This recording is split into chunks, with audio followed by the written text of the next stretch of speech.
मैंने अपने छत पर भोलू को रख दिया था ताकि किसी बच्चे को ना काटे, क्योंकि बाहर इसने काफ़ी लोगों को काटने की कोशिश करी है, जिस वजह से लड़ाई हो जाती और एक बच्ची को भी इसने काटते काटते रह चुकी है।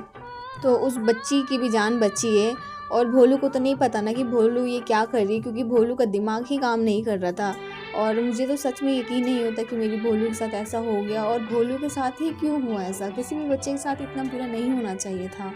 और ना मेरी भोलू सबसे बहुत अच्छी बच्ची थी, सबसे बेस्ट थी।